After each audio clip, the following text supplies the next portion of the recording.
5 ឆ្នាំមុនខ្ញុំយក300លានចេញពីផ្ទះទុកកូនស្រីឲ្យគ្រូសាជីខ្ញុំគិតថានាងនឹងត្រូវគេស្រឡាញ់ដូចព្រះនាងប៉ុន្តែខ្ញុំមិននឹកស្មានថាពេលឃើញនាងម្ដងទៀតមិនមែនជារូបរាងបែបនោះទេពេលស្គាល់នាងភ្លាមខ្ញុំឈរដូចគេចាក់ឫសឈាមក្នុងខ្លួនក៏អស់ថ្ងៃនេះលេខាធិការខាងដូចរាល់ថ្ងៃរំលឹកខ្ញុំថារសៀលនេះមានការប្រជុំចុះកិច្ចសន្យាសំខាន់លោកសេនរសៀលនេះការប្រជុំចុះកិច្ចសន្យាជាមួយហ៊ូហឹងនឹងចាប់ផ្ដើមឯកសារទាំងអស់បានរៀបចំរួចរាល់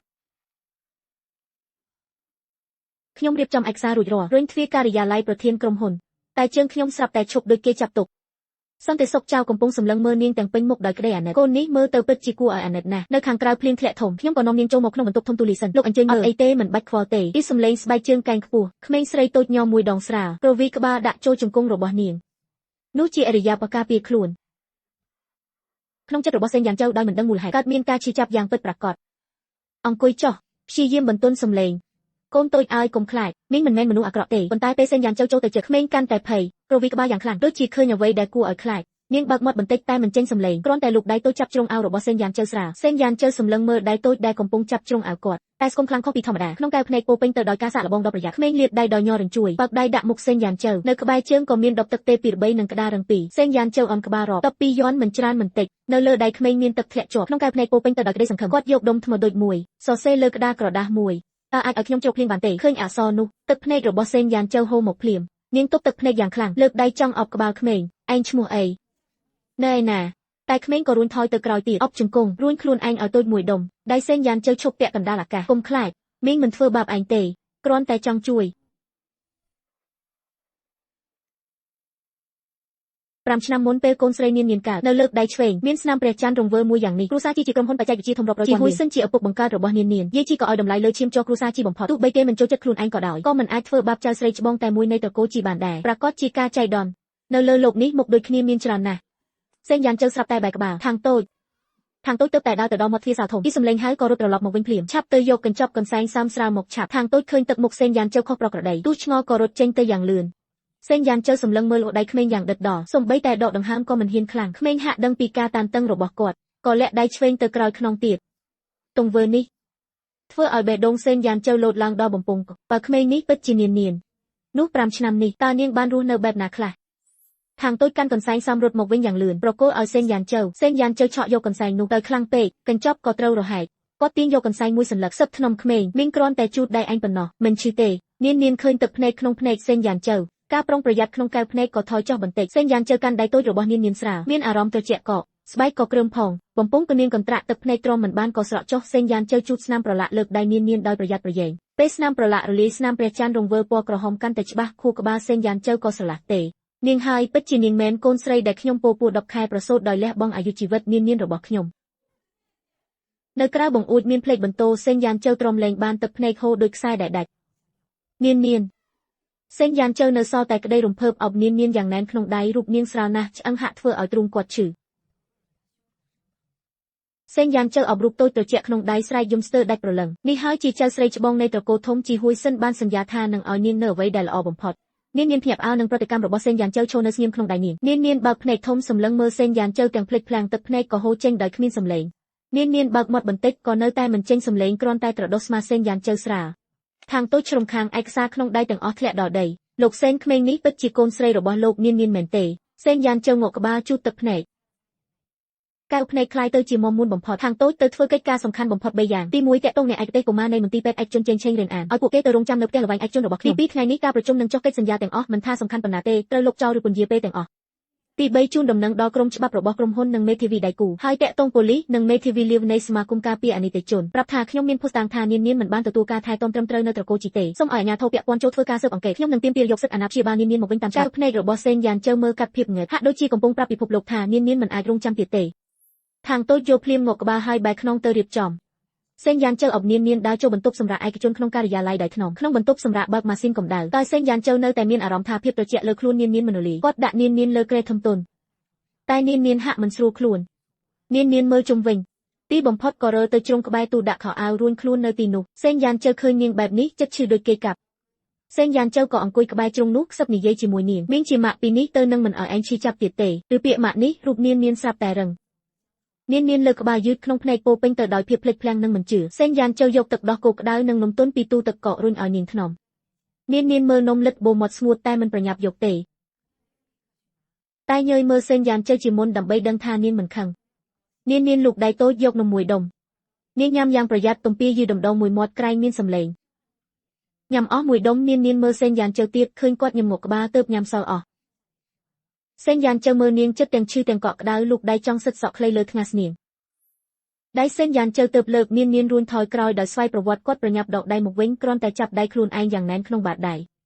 ជីហួយសិនអ្នករាល់គ្នាថែទាំកូនស្រីខ្ញុំបែបនេះហើយសេងយ៉ានជើមើលនាងក្តីអាណិតបន្តិចម្ដងคล้ายទៅជាកំហឹងដ៏ខ្លាំងគាត់សប្បុរសក្នុងចិត្តថានឹងទុកនាងនៅក្បែរមិនឲ្យឈឺចាប់សំបីបន្តិចទៀតឡើយតាមផ្លូវនាងចាប់ជ្រុងអាវគាត់យ៉ាងណែនភ្នែកសម្លឹងមើលក្រៅបង្អួចដោយប្រយ័ត្នមិនហ៊ាននិយាយមិនហ៊ានរើឡានបើកចូលសង្កាត់ឈប់ក្រោមអគារផ្ទះល្វែងខ្ពស់មួយ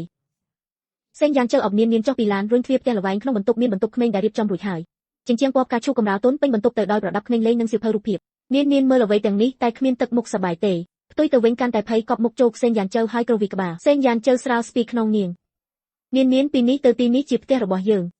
សេងយ៉ានជើអបនាងចូលបន្ទប់ក្មេងចង់ឲ្យនាងមើលក្រែតូចថ្មីនាងអបគាត់យ៉ាងណែនមិនព្រមចុះសេងយ៉ានជើឃើញនាងបែបនេះចិត្តឈឺដូចគេកាប់សេងយ៉ានជើគ្មានវិធីត្រូវតែអបនាងមិនអីទេនាងបន្តិចម្ដងមិនយូរប៉ុន្មានក្រុមគ្រូពេទ្យឯកជនក៏មកដល់គ្រូពេទ្យពិនិត្យនាងយ៉ាងម៉ត់ចត់គ្រាន់តែខ្វះអាហារូបត្ថម្ភបន្តិចបន្តួចរាងកាយមិនមានបញ្ហាធំដុំទេគឺគ្រាន់តែងាយរងគ្រោះខាងផ្លូវចិត្តខ្វះការស្រឡាញ់ថែទាំយូរត្រូវការណែនាំបន្តិចម្ដងមិនត្រូវប្រញាប់ទេក្រោយគ្រូពេទ្យទៅសេងយ៉ានជើដាក់ទឹកក្តៅឲ្យនាងចង់ជួយនាងងូតទឹកនាងមើលទឹកក្នុងអាងភ័យញ័រពេញខ្លួនថយក្រោយយ៉ាងខ្លាំងមិនងូតទេយើងមិនងូតទៀតទេសេងយ៉ានជើប្រញាប់បិទម៉ាស៊ីនទឹកអបនាងហើយលួងលោមក្រោយមកនាងទើបដឹងកាលពីមុននៅត្រកូលជីអ្នកបម្រើតែងតែញូតទឹកឲ្យនាងយ៉ាងប្រញាប់សេតនហភាពទឹកក្តៅម្ដងទៅជាហើយខេរាប់ឲ្យពូសាប៊ូចូលភ្នែកនាងសុងជីជុងនិយាយតែពីមាត់ថានឹងថែទាំផ្ទាល់តែមិនដែលចូលបន្ទប់ទឹកសំបីតែមួយជំហានយប់នោះនាងមិនព្រមដេកតែម្នាក់ឯងសេងយ៉ានជើត្រូវតែអបនាងដាក់លើគ្រែខ្លួនឲ្យនាងដេកក្បែរខ្លួននាងជាប់នឹងនាងយ៉ាងណែនដៃតូចកាន់អាវដេកនាងមិនព្រមលែងសំបីមួយសន្ទុះកណ្ដាលអាធ្រាត្រសេងយ៉ានជើត្រូវសំលេងដកដង្ហើមស្រាលភ្ញាក់នាងបើកភ្លើងក្បែរគ្រែឃើញនាងបិទភ្នែកទឹកភ្នែកហូរមិនឈប់នាងសេងយ៉ានជើលូកដៃជូតទឹកភ្នែកលើមុខនាងថ្នមនាងធ្វើចលនាមិនស្រួលក្នុងសុបិនមាត់នាងបន្លឺសំឡេងយំស្រាលនាងកំពុងសុបិនអាក្រក់សេងយ៉ានជើអបនាងចូលក្នុងដៃថ្នមសេងយ៉ានជើស្ពីក្នុងនាងយឺតម៉ាក់នៅទីនេះកុំខ្លាចម៉ាក់នៅទីនេះយូរបន្តិចក្រោយមកដង្ហើមនាងក៏ស្រស់បន្តិចម្ដងពេកលក់វិញប៉ុន្មានថ្ងៃបន្ទាប់ខ្ញុំលុបចោលការងារទាំងអស់ខ្ញុំផ្ដោតពេលនៅផ្ទះជាមួយនាងអង្គុយនៅជ្រុងបន្ទប់ទទួលភ្ញៀវសេងយ៉ានជើដល់ទៅអង្គុយក្បែរនាងដោយស្ងាត់ខ្ញុំមិនបង្ខំនាងនិយាយទេក៏មិនបង្ខំនាងធ្វើអ្វីដែលនាងមិនចង់ដែរបើនាងចង់នៅជ្រុងខ្ញុំក៏អង្គុយជាមួយនាងក្នុងជ្រុងនោះនាងយកជុកគំនូសេងយ៉ានជើរៀបក្រដាសនិងថ្នាំលាបឲ្យរៀបរយនាងអង្គុយមុខតុខ្ទាស់តែមុខម្ហូបមួយចានតូចនៅពីមុខនាងញ៉ាំអស់មិនទុកសំបី1សង់ទីម៉ែត្រសេងយ៉ានជើមើលនាងរង្វង់ភ្នែកក្រហមស្រាលមើលនាងបែបនេះចិត្តខ្ញុំឈឺចាប់គ្រប់សង្កត់កាលពីមុននៅត្រកូលជីរាល់ពេលញ៉ាំបាយគេតែងឲ្យសុងជីយិចសិនបន្ទាប់មកយាយជីទៅដល់នាងបើម្ហូបមិនគ្រប់នាងត្រូវញ៉ាំតែបាយសេងយ៉ានជើដៃប៉ះកែវមួយកែវធ្លាក់បែកនាងអង្គុយដល់ដីភ្លាមដៃទាំងពីរអបក្បាលយ៉ាងណែនរួញខ្លួនមួយដុំខ្ញុំប្រញាប់រត់ទៅអបនាងឡើងហើយនិយាយថាសុំទោសម៉ាក់មិនប្រយ័ត្ននាងញ័រក្នុងដៃខ្ញុំយូរណាស់ទើបស្ងប់បន្តិចម្ដងតាំងពីពេលនោះមកខ្ញុំធ្វើអ្វីគ្រប់យ៉ាងក្នុងផ្ទះស្រាក្រែងសំឡេងខ្លាំងធ្វើឲ្យនាងភ័យម្ដងទៀតបន្តិចម្ដងនាងធូរចិត្តមកលើខ្ញុំខ្លះនាងចាប់ដៃខ្ញុំដោយឯកឯងបញ្ជូនសារតាមកែវភ្នែកពេលខ្លះនាងថែមទាំងយំដាក់ខ្ញុំស្រាលទៀតផងខ្ញុំយំបន្តិចប៉ុន្តែភ្នែកខ្ញុំក្រហមដូចស្រក់ទឹកភ្នែកថ្ងៃនោះខ្ញុំកំពុងធ្វើម្ហូបក្នុងផ្ទះបាយនាងចូលមកដោយស្ងាត់ស្ងៀមនាងទាញជើងខោឲ្យខ្ញុំហើយហុចក្រដាសគំនូមួយសន្លឹកឲ្យខ្ញុំនៅលើក្រដាសមានរូបមនុស្សតូចពីរមួយធំកាន់ដៃមួយតូចនៅក្បែរនោះសរសេរថាម៉ាក់និងនាងខ្ញុំដាក់ខ្ទះចុះទាំងពីរដៃទប់នឹងកែមចង្ក្រានអនក្បាលដកដង្ហើមវែងខ្ញុំមើលគំនូនោះទឹកភ្នែកហូរមកភ្លាមខ្ញុំអង្គុយចុះអបនាងយ៉ាងណែនថប់មុខនាងម្ដងហើយម្ដងទៀតនាងក៏លូកដៃតូចចេញមកអបខ្ញុំស្រាលស៊ុនយ៉ានជើងើយមុខឡើងជូតកន្ទុយភ្នែកដោយខ្នងដៃខ្ញុំដឹងថាទីបំផុតនាងចាប់ផ្ដើមទទួលយកខ្ញុំជាម្ដាយហើយទោះបីនាងនៅតែមិនចូលចិត្តនិយាយប៉ុន្តែខ្ញុំជឿថាបើខ្ញុំអត់ធ្មត់នៅជាមួយនាងថ្ងៃណាមួយនាងនឹងបើកចិត្តខ្លាចជាក្មេងស្រីដែលរស់រវើកនិងគួរឲ្យស្រឡាញ់ម្ដងទៀតនៅក្នុងសាលពិធីជប់លៀងមានពន្លឺភ្លឺចែងចាំងការប្រកួតសប្បុរសធម៌កំពុងដំណើរការសុងជីយីឈរលើឆាកកាន់បំពង់គំនូមុខមានស្នាមញឹមទន់ភ្លន់ប្រធានបទនៃការប្រកួតនេះគឺការស្រឡាញ់កុមារក្រុមហ៊ុនជីហេងបច្ចេកវិទ្យានិងសឹងធូ Channel តែងតែយកចិត្តទុកដាក់ចំពោះអ្នកនិងបន្តឧបត្ថម្ភកុមារដែលត្រូវការជំនួយសុងជីយីផ្អាកមួយដងក្រឡេកមើលអ្នកក្រោមឆាកបន្ថែមភាពស្រឡាញ់ថែមទៀតនៅទីនេះខ្ញុំចង់និយាយដល់នាងជាពិសេសក្នុងនាមជាស្នេហាខ្ញុំប្រកាសជានឹងស្រឡាញ់នាងដូចកូនស្រីពិតភ្ញៀវក្រោមឆាកផ្ទះដៃហើយនិយាយសរសើរគ្នាទៅវិញទៅមកអ្នកនាងសុងពិតជាស្អាតនិងចិត្តល្អជាម្ដាយចង់ល្អដែលរកឃើញកំហុសលោកយាយជីអង្គុយលើកៅអីភ្ញៀវកិត្តិយសសម្លឹងមើលក្បាលពោះរបស់សុងជីយីមុខពោពេញដោយស្នាមញឹមពេញចិត្តលោកយាយពិតជាបានប្រពន្ធកូនល្អម្នាក់ មើលទៅហាក់ដូចជានឹងមានចៅប្រុសស្អាតម្នាក់មែនហើយមិនដូចអ្នកនោះដែលមិនចេះដឹងល្អអាក្រក់កើតកូនរួចក៏រត់ចេញទៅមិនទទួលខុសត្រូវតតែសោះលោកយាយជីងក់ក្បាលបន្តិចមិននិយាយអ្វីទេប៉ុន្តែភ្នែកពោពេញដោយមោទនភាពនៅលើឆាកសុងជីយ៉ានកំពុងថ្លែងសុំរកថាដល់ចំណុចកំពូលបុគ្គលិករុញនំខេករៀងបេះដូងដ៏ស្រស់ស្អាតមកលើសុងជីយ៉ានកំពុងតែយកកាំបិតកាត់ទ្វារសារពិធីជប់លៀងត្រូវបានរុញបើកភ្លាមសុនយ៉ានជើស្លៀកឈុតពណ៌ប្រផេះចាស់ពាក់ស្បែកជើងកែងខ្ពស់ដើរចូលមកមួយជំហានម្ដងពីក្រោយគាត់មានអង្គរៈ2នាក់ប៉ុស្តិ៍ប៉ូលីស2-3នាក់និងមេធាវីលីវពិធីជប់លៀងទាំងមូលស្ងាត់ឈឹងភ្លាមក្រសែភ្នែកទាំងអស់ប្រមូលផ្ដុំមកលើគាត់នរណានឹងហេតុអ្វីបានជានាំប៉ូលីសនិងអ្នកការពារអនិច្ចជនមកដែរសុងជីយ៉ាននៅលើឆាកឃើញសុនយ៉ានជើស្នាមញឹមលើមុខកកភ្លាមសុងជីយាយថយក្រោយមួយជំហានដោយសភាពកតែកាន់តែតឹងថែមទៀតការពារពោះរបស់ខ្លួនលោកយាយជីក៏ស្ទុះទះដំបងដៃភ្លាមខឹងរហូតដល់ញ័រពេញខ្លួនចេញទៅសុនយ៉ានជើមិនខ្វល់ពីនាងទេត្រង់ទៅមុខឆាកគាត់មើលសុងជីយាយជ្រុងមាត់ងើយឡើងញឹមតិចខ្ញុំសួរអ្នកបើមានចិត្តស្រឡាញ់ម្លេះមាត់ថាស្រឡាញ់មានរាល់ថ្ងៃហេតុអ្វីបានជាកូនស្រីខ្ញុំខ្លាចជាយ៉ាងនេះសុងជីយាយមុខស្លេកធ្វើពុតជារឹងមាំខ្ញុំមិនដឹងថាអ្នកកំពុងនិយាយអ្វីទេខ្ញុំតែងតែមើលថែនាងជានិច្ចសុនយ៉ានជើសើចតិចយកឯកសារមួយសន្លឹកពីដៃសៀវថាងលើឆាកសុនត្រកថានៅក្នុងនោះមានរបាយការណ៍ពិនិត្យមន្ទីរពេទ្យព្រមទាំងសក្ខីកម្មអ្នកថែទាំនិងសំណុំភស្តុតាងពីអ្នកជិតខាងខ្ញុំសូមប្រាប់គ្រប់គ្នាដែលនៅទីនេះកូនស្រីខ្ញុំនាងប៉ុន្មានឆ្នាំនេះនៅផ្ទះជីមានបញ្ហាមិនល្អជាយូរមកហើយនាងកាន់តែមានចរិតស្ងៀមស្ងាត់មិនចូលចិត្តនិយាយសូម្បីតែនិយាយជាមួយអ្នកដទៃក៏ពិបាកតាំងពីសុងជីរ៉ានមានផ្ទៃពោះការយកចិត្តទុកដាក់ទាំងអស់របស់គ្រួសារជីប្រមូលផ្ដុំទៅលើកូនក្នុងពោះនាងសុងជីយាយមកថានឹងមើលថែនាងប៉ុន្តែមិនដែលចង់សក់ឲ្យនាងសំបីតែម្ដងមិនដែលនៅជាមួយនាងញ៉ាំបាយមួយពេលពេញសម្លៀកបំពាក់នាងតែងតែធំជាងមួយទំហំស្បែកជើងរហែកអស់ក៏គ្មាននរណាឃើញពេលភ្លៀងគ្មានអ្នកទៅទទួលនាងពីសាលានាងត្រូវតែរើដប់លក់យកលុយខ្លួនឯងចង់រកកន្លែងជ្រកភ្លៀងក៏ត្រូវចំណាយតែ12យន្តដែលនាងមានអ្នកក្រោមឆាកកើតភាពវឹកវរភ្លាមអ្នកសារព័ត៌មានលើកកាមេរ៉ាឡើងថតឯកសារនៅលើឆាកពន្លឺភ្លឹបភ្លែតរះឥតឈប់មុខរបស់សុងជីយីកាន់តែស្លេកឈរក៏មិនឈរជាប់នាងភ្នែកក្រហមចាប់ផ្ដើមយំនាងចោទប្រកាន់ខ្ញុំក្រោយពីមានផ្ទៃពោះប្រតិកម្មធ្ងន់ធ្ងរណាស់រាល់ថ្ងៃក្អួតរហូតវិលមុខ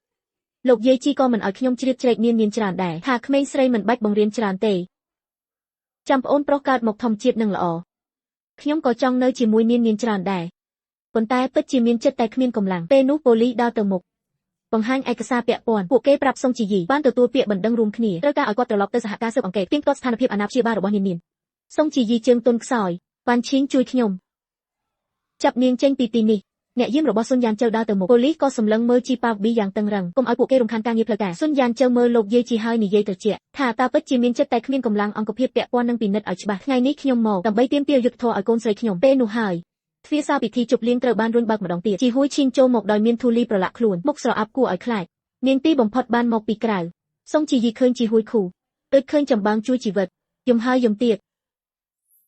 សុងជីយីទាញដៃជីហួយឈីងថាខ្ញុំចោទប្រកាន់គាត់ហើយនាំប៉ូលីសមកចាប់គាត់យំថាខ្លួនឯងពិតជាកំអស់ពីសមត្ថភាពហើយប៉ុន្តែមានផ្ទៃពោះវាពិបាកណាស់មិនអាចយកចិត្តទុកដាក់បានប៉ុន្តែជីហួយឈីងមិនមើលគាត់ទេក្រសែភ្នែកសម្លឹងត្រង់ទៅសុនយ៉ានជើគាត់មើលសុនយ៉ានជើដោយកែវភ្នែកស្មុគស្មាញលោកជីមិនមានអ្វីទេជីហួយឈីងរុញសុងជីយីចេញក្រសែភ្នែកធ្លាក់លើឯកសារលើឆាកពេលគាត់ឃើញរបាយការណ៍ពិនិត្យមន្ទីរពេទ្យហើយនាងសំពេញខ្លួនរូបថតដែលនាងកន្ធែកនៅជ្រុងរន្ធភ្នែកក្រហមភ្លាម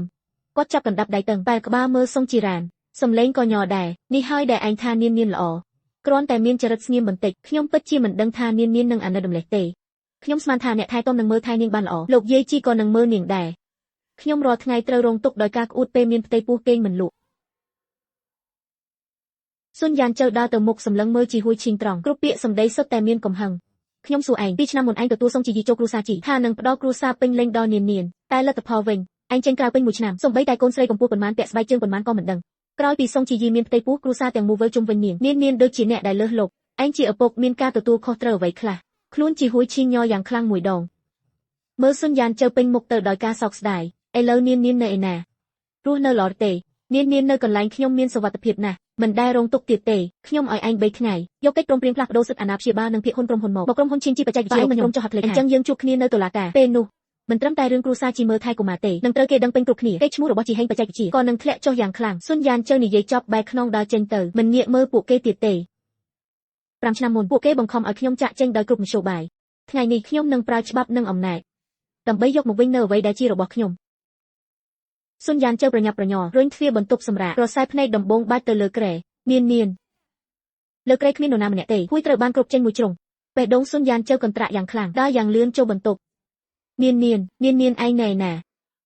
គាត់ពិនិត្យមើលក្បែរបង្អួចសាឡុងមាត់ទ្វារបន្ទប់ទឹកយ៉ាងរហ័សគ្មានអ្វីសោះដង្ហើមកាន់តែញាប់បែរទៅរកទូខោអាវស្រាប់តែឈប់ទ្វារទូខោអាវបើកឃើញស្នាមពីសំឡេងដកដង្ហើមស្រាលពីខាងក្នុងស៊ុនយ៉ានជើបិទដង្ហើមរុញទ្វារបន្តិចម្ដងក្នុងចំណោមសម្លៀកបំពាក់ដែលដាក់ជុំយ៉ាងស្អាតនាងកន្ធៃខ្លួនតូចអបអាវឈុតដែលស៊ុនយ៉ានជើពាក់យ៉ាងណែនមុខតូចប្រឡាក់លើអាវដេកលក់យ៉ាងសុខសាន្តពីសំឡេងរុញទ្វារនាងបើកភ្នែកភ្លឹបភ្លែតឃើញអ្នកមកនាងសម្លឹងមើលស៊ុនយ៉ានជើដោយភាពភ័យដៃតូចចាប់ជើងអាវឈុតដោយសភាពគិតហើយប្រមូលខ្លួនឲ្យកាន់តែតឹងខ្ញុំមិនមែនប្អូនប្រុសទេនាងអានក្បាលមិននិយាយដៃតូចចាប់រហូតដល់សន្លាក់ស៊ុនយ៉ានជើភ្នែកឡើងក្រហមលូកដៃអបនាងទាំងមូលចូលក្នុងដៃអបយ៉ាងណែនឯងមិនបានធ្វើខុសអ្វីទេចង់នៅកន្លែងណាក៏បានពីនេះទៅទីនេះជាផ្ទះរបស់ឯងគ្មាននរណាថាឯងទេហើយក៏គ្មាននរណាបណ្ដេញឯងចេញដែរខ្លួននាងនៅតែក្នុងដៃគាត់មិនរើឡើយប៉ុន្មានវិនាទីក្រោយមកដៃតូចទាំងពីរចាប់ផ្ដើមសម្រាកអាវឈុតលូកទៅឪពុករបស់ស៊ុនយ៉ានជើទីបំផុតអបយ៉ាងណែននាងយកមុខប្រឡាក់ចូលក្នុងស៊ុនយ៉ានជើស្មាញ័របន្តិចប៉ុន្តែខ្លួនបន្តិចម្ដងទន់រលុងទឹកភ្នែកស៊ុនយ៉ានជើស្រក់លើសក់នាងដោយស្ងាត់ស្ងៀមគាត់បិទភ្នែកដៃកាន់តឹងថែមទៀតស្ពស់ក្នុងចិត្តត្រូវតែមើលថែនាងឲ្យល្អសំឡេងគូសទ្វារឬឡើងសៀវທາງរុញទ្វារមើលចូលលោកស៊ុនជីជើនៅខាងក្រោមចង់ជួបនាងតែម្នាក់ឯងស៊ុនយ៉ានជើទប់អារម្មណ៍ផ្ទះក្នុងនាងអានក្បាលនិយាយស្រាលនាងស្ដាប់បង្គាប់ទៅជាមួយសៀវថាងញ៉ាំនំតូចម៉ាក់នឹងត្រឡប់មកវិញឆាប់នាងងើយមុខភ្នែកក្រហមមិននិយាយទេប៉ុន្តែញក់ក្បាលនាងងក់ក្បាលនាងស្ដាប់បង្គាប់ដើរតាមសៀវថាងពេលដើរដល់មាត់ទ្វារនាងបែរក្បាលមើលស៊ុនយ៉ានជើមួយផ្លែតស៊ុនយ៉ានជើរៀបចំអារម្មណ៍ដើរទៅបន្ទប់ប្រជុំជីហួយជើអង្គុយលើសាឡុងសក់ញ៉ៃញ៉ៃពុកមាត់ក៏មិនទាន់កោមើលទៅហត់នឿយណាស់នាងយ៉ាងម៉េចដែរយ៉ានជើខ្ញុំពិតជាមិនដឹងទេខ្ញុំមិនដឹងថានាងរស់នៅអាក្រក់ម្លេះខ្ញុំចេញក្រៅពេញមួយឆ្នាំរាល់ពេលទូរស័ព្ទទៅផ្ទះសុងជីយីនិងលោកយាយជីតែងតែថានាងល្អខ្ញុំក៏បានទិញរបស់លេងនិងសម្លៀកបំពាក់ច្រើនឲ្យនាងប៉ុន្តែក្រោយមកទើបដឹងថារបស់ទាំងនោះត្រូវបានគេដាក់ក្នុងទូដាក់របស់នាងមិនដែលបានឃើញសោះអ្នកបំផ្លាញឯងមិនខ្វល់ពីនាងតតែសោះឯងខ្វល់តែពីជីហុងគឺជីរបស់ឯងតែពីគិតយកគ្រួសារជីបើឯងពិតជាខ្វល់ពីកូនស្រីមិនក៏អាចមិនដឹងថាកូនរស់នៅល្អឬអត់ចុះហត់លេខាលោកជីបើយើងទៅតាមផ្លូវតុលាការលោកស្ទើរតែគ្មានឱកាសឈ្នះទេហើយរឿងនេះបើធំឡើងនឹងប៉ះពាល់យ៉ាងធ្ងន់ធ្ងរដល់តម្លៃភាគហ៊ុនជីហុងគឺជីអ្នកបំផ្លាញមើលកិច្ចព្រមព្រៀងហើយមើលស៊ុនយ៉ានជើភ្នែកពោពេញដោយការឈឺចាប់គាត់នៅស្ងាត់យូរទីបំផុតលើកពេកចុះហត់លេខាលើកិច្ចព្រមព្រៀងដោយញ័រដៃខ្ញុំប្រមូលកិច្ចព្រមអាចជួបនីនបានម្ដងរាល់ពេលមិនលើសពី2ម៉ោងទេហើយត្រូវធ្វើក្រោមការអំដំណើររបស់ខ្ញុំនិងផ្នែកច្បាប់ក្រៅពីនេះរវាងយើងគ្មានទំនាក់ទំនងអ្វីទេជីហួយឈីងនៅស្ងៀមមួយសន្ទុះហ៊ួនងក់ក្បាលពេលក្រោកឈរនិយាយថាអរគុណបន្ទាប់មកដើរចេញពីបន្ទប់ប្រជុំដោយឯកាខ្ញុំមើលក្នុងរបស់គាត់ក្នុងចិត្តគ្មានការអាណិតសោះគ្រាន់តែមានអារម្មណ៍ថានេះជាអ្វីដែលគាត់គួរទទួលសេងយ៉ានជើឈរនៅមុខបង្អួចធំក្រឡេកមើលទីក្រុងពីលើក្រុមហ៊ុនជីហេងបច្ចេកវិទ្យាអាចឈរជើងបានម្ដងទៀតភាគច្រើនពឹងផ្អែកលើច្រកចូលចរាចរណ៍សំខាន់នៅក្រៅប្រទេសប៉ុន្មានឆ្នាំនេះលោកយាយជីតែងតែចង់សហការជាមួយប៉ុស្តិ៍ស៊ីនទូរបស់គ្រួសារសុងផ្ដាច់មុខប៉ុស្តិ៍ចែកចាយសំខាន់ប៉ុន្តែពួកគេមិនដឹងជីតាខ្ញុំបានទុកផែនការបម្រុងទុកតាំងពីយូរមកហើយសិទ្ធិផ្ដាច់មុខនៃចំណុចប្រតិបត្តិបច្ចេកទេសនិងប៉ុស្តិ៍ចរាចរណ៍ក្រៅប្រទេសស្ថិតនៅក្នុងដៃខ្ញុំថ្ងៃបន្ទាប់សៀវថាងប្រញាប់រុញទ្វារចូលមកដោយក្តីរំភើបក្នុងដៃកាន់ថេបផ្លេតលោកសេនសុងជីអ៊ីបានធ្វើកំណត់ហេតុរួចហើយត្រឡប់ទៅផ្ទះវិញខាងសមាគមការពារអនិច្ចជនក៏បានធ្វើការរិះគន់អប់រំដល់ជីជាដែរសៀវថាងអូសអេក្រង់ថេបផ្លេតហើយបន្តរាយការណ៍កេរ្តិ៍ឈ្មោះគ្រួសារសុងទទួលរងផលប៉ះពាល់មិនតិចទេតែគូសហការជាច្រើនកំពុងរងចាំមើលតម្លៃភាគហ៊ុនរបស់ក្រុមហ៊ុនជីហេងបច្ចេកវិទ្យាក៏ធ្លាក់ដល់កម្រិតកំណត់តាំងពីបើកផ្សារសេងយ៉ានជើងាកមកទឹកមុខស្ងប់ស្ងាត់ខ្ញុំសួរនាងខាងជីហួយឈីនយ៉ាងម៉េចហើយសៀវថាងបង្រួមស្នាមញឹមបន្ទាបសម្លេងជីហួយឈីននៅក្នុងកិច្ចប្រជុំម្ចាស់ភាគហ៊ុនបានតស៊ូទប់ទល់នឹងចង់លែងនេះជាមួយសុងជីអ៊ីប៉ុន្តែសុងយៀនសានប្រើប៉ុស្តិ៍ចែកចាយជាការគម្រាមកំហែងថាបើជីជាហ៊ានលែងលះនឹងកាត់ចំណុចប្រតិភ្លាមសេងយ៉ានជើឈរនៅមុខបង្អួចធំសម្លឹងមើលទៅក្រៅបង្អួចឃើញចរាចរណ៍រជ្រងមាត់ញឹមតិចដោយត្រជាក់សុងយៀនសានគិតថាក្រៅពីប៉ុស្តិ៍ស៊ីនទូរបស់ពួកគេគ្មានអ្នកណាអាចទទួលយកបានទេអាជីវកម្មដាក់ចរាចរណ៍របស់ក្រុមហ៊ុនជីហេងបច្ចេកវិទ្យាគាត់គិតថាជីហួយឈីងអាចត្រឹមតែសម្របសម្រួលបន្តរៀបអាពាហ៍ពិពាហ៍ជាមួយគ្រួសារសុងពិតជាឆោតល្ងងពេកលោកសេនគ្រួសារសុងកំពុងទុកចំណុចប្រតិអនុញ្ញាតក្បួនដោះស្រាយស្នូលមួយចំនួនរបស់ជីហេងប្រសិនបើពិតជាកាត់ផ្ដាច់ការជីហេងមិនត្រឹមតែត្រូវបង់ប្រាក់ពីន័យផ្សាយពាណិជ្ជកម្មដ៏ច្រើនខ្សែសង្វាក់ដើមទុនអាចនឹងដាច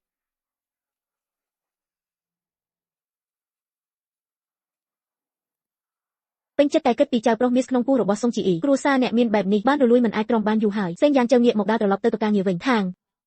តាក់ទងលោកលីននៃក្រុមហ៊ុនរុយស៊ីកាលពីតភ្លាមប្រាប់គាត់ថាក្រុមហ៊ុនឈីងស៊ីបច្ចេកវិទ្យាសុខចិត្តចំណែក10នៃច្រកចូលចរាចរណ៍ក្រៅប្រទេសនៅតំបន់ចិនខាងលក្ខខណ្ឌតែមួយគត់ឲ្យក្រុមហ៊ុនរុយស៊ីមុនព្រឹកថ្ងៃស្អែកគ្រប់គ្រងទាំងស្រុងលើប៉ុស្តិ៍ចែកចាយនិងចំណុចប្រតិបត្តិបច្ចេកទេសទាំងអស់របស់ក្រុមហ៊ុនជីហេងបច្ចេកវិទ្យាផ្នែករបស់សៀវថាងភ្លឺឡើងលោកលីនតែងតែចង់ពង្រីកអាជីវកម្មដាក់ផ្សាយនៅក្រៅប្រទេសឱកាសនេះគាត់ច្បាស់ជាមិនខកខានទេខ្ញុំនឹងទៅធ្វើភ្លាមសៀវថាងងាកមកដើរចេញពីការិយាល័យយ៉ាងលឿនសេងយ៉ានជើមើលខ្នងដែលគាត់ចេញទៅជ្រុងមាត់ញឹមស្រាលមេឃចាប់ផ្ដើមងឹតសេងយ៉ានជើនៅតែក្នុងការិយាល័យទូរស័ព្ទរោទគាត់លើកទូរស័ព្ទអាឡូលោកសេនខាងក្រុមហ៊ុនរុយស៊ីមានបញ្ហាបន្តិចសុងយ៉ានមិនដឹងពីណាបានព័ត៌មានទៅរកលោកលីនមុនដាក់លក្ខខណ្ឌដែលប្រសើរជាងសេងយ៉ានជើដាក់ទូរស័ព្ទទឹកមុខងឹតសុងយៀនសានជាកញ្ជ្រោងចាស់ពិតជាមិនងាយទទួលចាញ់ សេនយ៉ានជើមិនភ័យក្រុមហ៊ុនឈីងស៊ីបច្ចេកវិទ្យាមិនត្រឹមតែប្រកួតដាក់ផ្សាយក្រៅប្រទេស10និងថែមទាំងជាមួយក្រុមហ៊ុនរុយស៊ីចោលពីព្រមព្រៀងសហការផ្ដាច់មុខរយៈពេល10ឆ្នាំខាងមុខក្រុមហ៊ុនឈីងស៊ីបច្ចេកវិទ្យានៅតំបន់អាជីវកម្មដាក់ចរាចរណ៍ទាំងអស់សុទ្ធតែប្រកួតឲ្យក្រុមហ៊ុនរុយស៊ីធ្វើនៅខាងចុងទូរស័ព្ទលោកលីននៅស្ងៀមមួយសន្ទុះសំឡេងញ័រយ៉ាងច្បាស់លោកសេនលក្ខខណ្ឌនេះខ្ញុំនឹងពិភាក្សាជាមួយក្រុមប្រឹក្សាភិបាលភ្លាមព្រឹកស្អែកនឹងឆ្លើយអ្នកសេនយ៉ានជើដាក់ទូរស័ព្ទដកដង្ហើមធំមួយសង្គ្រាមនេះខ្ញុំបានឈ្នះពាក់កណ្ដាលហើយព្រឹកថ្ងៃបន្ទាប់ទូរស័ព្ទរោទសេនយ៉ានជើលើកទូរស័ព្ទលោកសេនក្រុមប្រឹក្សាភិបាលបានអនុម័តដោយឯកភាពលើផែនការសហការថ្ងៃនេះយើងអាចចុះកិច្ចសន្យាបាននៅថ្ងៃនោះកិច្ចសន្យាត្រូវបានចុះហត្ថលេខាសេនយ៉ានជើបិទគម្របិចទឹកមុខស្ងប់ស្ងាត់សហការដោយរីករាយលោកលីនមិនដល់1ម៉ោងក្រោយព័ត៌មានផ្សព្វផ្សាយសៀវថាងគូទ្វារចូលកាន់ទូរស័ព្ទនៅក្នុងដៃលោកសេនមានព័ត៌មានពីខាងប៉ុស្តិ៍ស៊ីនទូសុងយៀនសានដួលសន្លប់នៅនឹងកន្លែងហើយត្រូវបានបញ្ជូនទៅមន្ទីរពេទ្យអានស៊ីលីសេនយ៉ានជើរុញទ្វារបន្ទប់សម្រាប់ឃើញនីនកំពុងអង្គុយគូររូបនៅមុខតូចបន្ទាប់ពីការថែទាំប៉ុន្មានថ្ងៃនេះនីនមានពណ៌សម្បុរប្រសើរឡើងច្រើនហើយថែមមានពណ៌ផ្កាឈូកលើថ្ពាល់នាងស្លៀកសំពត់ពណ៌ផ្កាឈូកដែលសេនយ៉ានជើទិញឲ្យមើលទៅគួរឲ្យស្រឡាញ់ណាស់នីនកំពុងគួរអ្វីសេនយ៉ានជើដើរទៅអង្គុយក្បែរនាងមើលគំនូរនោះនីនគូអគារខ្ពស់មួយនៅលើអគារមានស្ត្រីម្នាក់កាន់ដៃក្មេងស្រីតូចម្នាក់លើមេឃក៏គូព្រះអាទិត្យធំមួយលាបពណ៌ក្រហមភ្លឺសេនយ៉ានជើថាបថ្ងាសនីនថ្នមនីនងើយមុខមើលគាត់ភ្នែកកង់ដូចព្រះច័ន្ទនីនលើកដៃតូចអាប៉ោរបស់សេនយ៉ានជើថ្ពាល់តូចប៉ះត្រចៀកគាត់ម៉ាក់សម្រែកម៉ាក់នោះស្រាលនិងទន់ភ្លន់សេនយ៉ានជើញ័រពេញខ្លួនភ្នែកក្រហមភ្លាមម៉ាក់នៅទីនេះនាងអបនីនយ៉ាងណែនទឹកភ្នែកហូរមកដោយមិនអាចទប់បាននាងនៅមុខក្នុងដៃនាងដៃតូចក្តាប់កន្ទុយអាវនាងមិនព្រមលែងម៉ាក់នឹងនៅជាមួយកូនជានិច្ចធ្វើជាព្រះអាទិត្យរបស់កូននីនមកក្បាលយ៉ាងខ្លាំងសេនយ៉ានជើងើយមុខមើលពន្លឺថ្ងៃក្រៅបង្អួចក្នុងចិត្តពោពេញដោយក្តីសង្ឃឹម3ថ្ងៃក្រោយមកលោកយាយជីដេកលើគ្រែមន្ទីរពេទ្យស្រូបអុកស៊ីសែនប៉ុន្តែទឹកមុខអាក្រក់ណាស់ជីហួយជីបឈប់ក្បែរក្បាលគ្រែសុងយៀនសាននិងសុងជីអ៊ីក៏នៅក្នុងបន្ទប់អ្នកជំងឺគ្រួសារជីដកពាក្យបណ្ដឹងលែងលះប៉ុស្តិ៍ស៊ីនទូនិងស្ដារការដាក់ចរាចរណ៍ឡើងវិញលោកយាយជីនិយាយរួមពីខាងក្រោយចាប់ដៃឲ្យជីហួយឈីវកុំអាចបំផ្លាញមូលដ្ឋានគ្រឹះរបស់ជីហេងដោយសារក្មេងស្រីតូចម្នាក់អ្វីដែលនៅក្នុងពូនេះទេដែលជារសកូលរបស់គ្រួសារជីពេលចៅប្រុសកើតមកអ្វីនឹងប្រសើរឡើងជីហួយឈីងខំថ្មិញពេញមុខទាំងកំហឹងនិងអស់សង្ឃឹមតើសុភមង្គលរបស់នីនមិនស្មើនឹងកូនដែលមិនទាន់កើតទេនីនបានស៊ូទ្រាំការអយុធធម៌អស់រយៈពេល5ឆ្នាំខ្ញុំមិនអាចឲ្យនាងបន្តរងទុក្ខទៀតទេសុងជីអីចាប់ដើមយំភ្លាមដើរទៅមុខមួយជំហានហួយឈីងខ្ញុំដឹងថាខុសហើយពីនេះទៅនឹងថែរក្សានីនយ៉ាងល្អខ្ញុំនឹងចាត់ទុកនាងដូចកូនស្រីបង្កើតសុងយៀនសានស្រមុកយ៉ាងត្រជាក់សម្លឹងមើលជីហួយឈីងយ៉ាងខ្លាំងជីហួយឈីងគុំល្ងងខ្លៅបើគ្មានប៉ុស្តិ៍ចែកចាយស្នូលនិងចំណុចប្រទាក់ក្បួនដោះស្រាយរបស់គ្រួសារសុងទេជីហេងនឹងត្រូវបំផ្លាញដោយការពិន័យផ្សាយពាណិជ្ជកម្មនៅថ្ងៃស្អែកឯងនៅក្នុងបន្ទប់លោកយាយជីនិងសុងយៀនសានកំពុងឆ្លោះគ្នាយ៉ាងខ្លាំងសេនយ៉ានជើរុញទ្វារបន្ទប់អ្នកជំងឺចូលមកលោកយាយជីឃើញសេនយ៉ានជើខឹងក៏ដកបំពង់អុកស៊ីសែនចេញសេនយ៉ានជើមិនខ្វល់ពីនាងទាញកៅអីមកអង្គុយយ៉ាងស្ងប់ខ្ញុំមកថ្ងៃនេះដើម្បីផ្ដល់ផ្លូវរស់ដល់ជីហេងលោកយាយជីមុខពេញទៅដោយការមើលងាយឯងជាស្ត្រីដែលត្រូវគេដេញចេញពីផ្ទះគ្មានសិទ្ធិចរចាលក្ខខណ្ឌជាមួយខ្ញុំទេសេនយ៉ានជើងាកមើលសុងយៀនសានតើឯងពិតជាចង់កាត់ចំណុចប្រទាក់ចរាចរណ៍របស់ជីហេងមែនទេសុងយៀនសានងើយក្បាលនៅក្រុងជាងឆេងក្រៅពីស៊ីនទូគ្មានអ្នកណាអាចទទួលបន្ទុកនេះបានទេ2ម៉ោងមុនក្រុមហ៊ុនឈីងស៊ីបច្ចេកវិទ្យាបានចុះកិច្ចព្រមព្រៀងសហការជាមួយក្រុមហ៊ុនរុយស៊ីកាលពីរុយស៊ីនឹងគ្រប់គ្រងប៉ុស្តិ៍ដាក់ផ្សាយក្រៅប្រទេសទាំងអស់របស់ឈីងស៊ីនិងថែមទាំងទទួលអាជីវកម្មដាក់ចរាចរណ៍របស់ជីហេងហើយតម្លៃរបស់រុយស៊ីថោកជាងស៊ីនទូ 15% ឃើញហត្ថលេខានិងត្រាខាងលើមុខស្លេកភ្លាមគាត់ដួលអង្គុយលើសាឡុងឈើច្រត់ក្នុងដៃធ្លាក់ដីក្នុងពាណិជ្ជកម្មគ្មានសត្រូវជារៀងរហូតទេមានតែផលប្រយោជន៍ជារៀងរហូតឯងគិតថាកាន់ចំណុចស្លាប់របស់ជីហេងតែអ្វីដែលកាន់នៅក្នុងដៃគឺសញ្ញាអាប់របស់គ្រួសារទាំងពីរលោកយាយជីមើលកិច្ចសន្យារាងកាយញ័រយ៉ាងខ្លាំងភ្នែកពេញដោយការភ័យខ្លាចសេនយ៉ានជើឈរកណ្ដាលបន្ទប់អ្នកជំងឺក្រសែភ្នែកត្រជាក់ស្កាត់លើលោកយាយជីនាងទៅយល់ថាអ្វីដែលនាងឆក់យកកាលពីឆ្នាំមុនមន្ទីរពិសោធន៍ឈីងស៊ីមិនមែនជាអ្វីទាំងអស់ជីតាខ្ញុំបានទុកសិទ្ធិអនុញ្ញាតចំណុចប្រទាក់ក្បួនដោះស្រាយស្នូលក្រៅប្រទេសដ៏សំខាន់បំផុតឲ្យខ្ញុំតាំងពីយូរសេនយ៉ានជើសម្លឹងមើលលោកយាយជីសម្លេងស្ងប់ប៉ុន្តែមុតកាលពីឆ្នាំមុននាងឆក់យកអ្វីខ្លះពីខ្ញុំថ្ងៃនេះខ្ញុំនឹងយកមកវិញដូចនោះសេនយ៉ានជើដាក់ឯកសារផ្លាស់ប្ដូរសិទ្ធិអាណាព្យាបាលនិងភាគហ៊ុននៅមុខជីហួយឈីងម្ដងទៀតឲ្យគាត់បោះត្រាដោយនិយាយថាបើខ្ញុំមិនបានកិច្ចព្រមព្រៀងដែលបោះត្រាមុនម៉ោង8ព្រឹកថ្ងៃស្អែកទេប៉ុស្តិ៍ដាក់ចរាចរណ៍របស់រុយស៊ីកាលពីតនឹងមិនបើកពេលនោះជីហេងបច្ចេកវិទ្យានឹងត្រូវពីនៃការខកខានផ្សាយពាណិជ្ជកម្មប៉ុស្តិ៍ស៊ីនទូក៏នឹងប្រឈមមុខនឹងសំណងដ៏ច្រើនដោយសារការខកខានសុងជីអេចាប់ដើមយំងាកទៅទាញដៃអាវរបស់សុងយៀនសានប៉ាសង្គ្រោះខ្ញុំផងសុងយៀនសានដកដង្ហើមធំមើលពោះរបស់សុងជីអ៊ីទីបំផុតក៏ទាញគាត់ដើរចេញពីបន្ទប់អ្នកជំងឺយ៉ាងអាម៉ាស់នៅក្នុងបន្ទប់នៅសល់តែសេនយ៉ានជើជីហួយឈីងនិងលោកយាយជី3នាក់ប៉ុណ្ណោះបរិយាកាសតានតឹងណាស់លោកយាយជីញ័រដៃចង្អុលមកសេនយ៉ានជើឯងខូខើឯងនឹងត្រូវផ្ដន្ទាទោសសេនយ៉ានជើមើលនាងយ៉ាងត្រជាក់ទាំងអស់នេះជាការរករឿងដាក់ខ្លួនឯងរបស់ឯងកាលពីឆ្នាំមុនពេលឯងបង្ខំខ្ញុំឲ្យចាក់ចេញពីនីនហើយអ្វីមិនគិតថានឹងមានថ្ងៃនេះឯងមិនស្រឡាញ់នីនខ្ញុំស្រឡាញ់ខ្ញុំនឹងប្រើអ្វីដែលខ្ញុំមានដើម្បីការពារកូនស្រីខ្ញុំជីហួយឈីងមើលសេនយ៉ានជើនៅស្ងៀមមួយសន្ទុះទីបំផុតលើកត្រាបោះត្រាលើកិច្ចព្រមព្រៀងខ្ញុំសុំទោសនីន ពីនេះទៅនឹងសងសំណងនាងវិញសេងយ៉ាងជើប្រមូលកិច្ចព្រមព្រៀងដោយមិននិយាយអ្វីទៀតសេងយ៉ាងជើងាកមកដើរចេញពីបន្ទប់អ្នកជំងឺជើងរឹងមាំពន្លឺថ្ងៃឃ្លីមកលើនាងតាមបង្អួចច្រកកបៀងកក់ក្ដៅខ្ញុំដឹងថាចាប់ពីថ្ងៃនេះទៅគ្មានអ្នកណាអាចគំរាមកំហែងខ្ញុំនិងនាងទៀតទេសេងយ៉ាងជើនៅជាមួយនាងលេងឈើប្រក់លើកម្រាលព្រំបន្ទប់ទទួលភ្ញៀវទូរស័ព្ទញ័រនាងលើកទូរស័ព្ទសំឡេងសៀវថាងបន្លឺពីទូរស័ព្ទលោកសេនមានរឿងហើយសុងយៀនសានបានរួមជាមួយម្ចាស់ភាគហ៊ុនចាស់មួយចំនួនរបស់ក្រុមហ៊ុនជីហានៅក្នុងកិច្ចប្រជុំក្រុមប្រឹក្សាភិបាលដើម្បីបង្ខំឲ្យជីហួយឈីងចេញពីតំណែងឈើប្រក់នៅក្នុងដៃសេងយ៉ាងជើឈប់មួយផ្លែជ្រុងមាត់ញឹមតិចដោយត្រជាក់សុងយៀនសានពិតជាមិនបោះបង់គាត់ដាក់ឈើប្រក់ចុះហើយលូកក្បាលនីនកូនល្អលេងខ្លួនឯងសិនម៉ាក់នឹងទូរស័ព្ទបន្តិចងក់ក្បាលដោយស្ដាប់បង្គាប់ហើយបន្តលេងឈើប្រក់សេងយ៉ាងជើក្រោកឡើងទៅបន្ទប់ធ្វើការទូរស័ព្ទភ្ជាប់សំឡេងរបស់ជីហួយឈីងពេញដោយភាពនឿយហត់ខ្ញុំមិននឹកស្មានថាម្ចាស់ភាគហ៊ុនចាស់នឹងមករួមជាមួយសុងយៀនសានពេលនេះក្រុមប្រឹក្សាភិបាលរញ៉េញ៉ៃទាំងអស់បើខ្ញុំត្រូវគេបណ្ដេញចេញពីតំណែងជីហេងនឹងធ្លាក់ទៅក្នុងដៃសុងយៀនសានសុងយៀនសានគិតថារួមជាមួយម្ចាស់ភាគហ៊ុនចាស់ពី3នាក់អាចរំលងពិភពលោកពិតជាការគិតស្រមៃហួសហេតុសេងយ៉ាងជើឈរក្បែរបង្អួចឯងបើកិច្ចប្រជុំក្រុមប្រឹក្សាភិបាលដោយធម្មតាតាំងតូចទៅស៊ើបអង្កេតមើលប្រវត្តិរបស់ម្ចាស់ភាគហ៊ុនចាស់ទាំងនោះខ្ញុំមិនជឿទេថាគេម្នាក់សុទ្ធតែស្អាតស្អំតាំងតូចមានប្រសិទ្ធភាពខ្ពស់ណាស់ល្ងាចនោះឯងគាត់យកឯកសារមកឲ្យខ្ញុំចិនយ៉ាងជើបើកឯកសារមើលភ្នែកគាត់រំកិលទៅលើរាល់ទំព័រមិនខានម្ចាស់ភាគហ៊ុនចាស់ទាំងនោះសុទ្ធតែមានបញ្ហាខ្លះរំលោភប្រើប្រាស់ប្រាក់ក្រុមហ៊ុនខ្លះលួចផ្ទេរទ្រព្យសម្បត្តិក្រុមហ៊ុនហើយម្នាក់ទៀតថែមទាំងមានទំនាក់ទំនងផលប្រយោជន៍អាជីវកម្មមិនស្របច្បាប់ជាមួយស៊ីនធូចិនយ៉ាងជើបិទឯកសារជ្រុងមាត់ញឹមត្រជាក់ការប្រជុំម្ចាស់ភាគហ៊ុនថ្ងៃស្អែកនឹងមានរឿងល្អមើលហើយខ្ញុំចង់មើលថាសុងយួនសាននៅអាចលេងល្បិចអ្វីទៀតបន្ទប់ប្រជុំម្ចាស់ភាគហ៊ុនរបស់ក្រុមហ៊ុនជីហេងបច្ចេកវិទ្យាហ៊ុយអ៊ីងអង្គុយនៅកន្លែងប្រធានសុងយួនសាននិងម្ចាស់ភាគហ៊ុនចាស់ជាច្រើនអង្គុយសងខាងទ្វារបន្ទប់ប្រជុំត្រូវបានរុញបើកចិនយ៉ាងជើនាំតាំងតូចនិងមេធាវីលេចមុខនៅមាត់ទ្វារអ្នកទាំងអស់ស្លុតសុងយួនសានឃើញចិនយ៉ាងជើមុខប្រែពណ៌ស្រាប់តែក្រោកឈរឡើងនេះជាកិច្ចប្រជុំផ្ទៃក្នុងរបស់ជីហេងចិនយ៉ាងជើមិនខ្វល់ពីគាត់ទេដើរត្រង់ទៅរកជីហួយឈីងទៀងកៅអីមួយអង្គុយលោកអ្នកទាំងអស់ដែលនៅទីនេះឈីងស៊ីបច្ចេកវិទ្យាគឺជាដៃគូសហការធំបំផុតរបស់ជីហេងការរស់រានរបស់ជីហេងទាក់ទងដោយផ្ទាល់ទៅនឹងផលប្រយោជន៍របស់ឈីងស៊ីបច្ចេកវិទ្យាដូច្នេះការប្រជុំម្ចាស់ភាគហ៊ុនថ្ងៃនេះ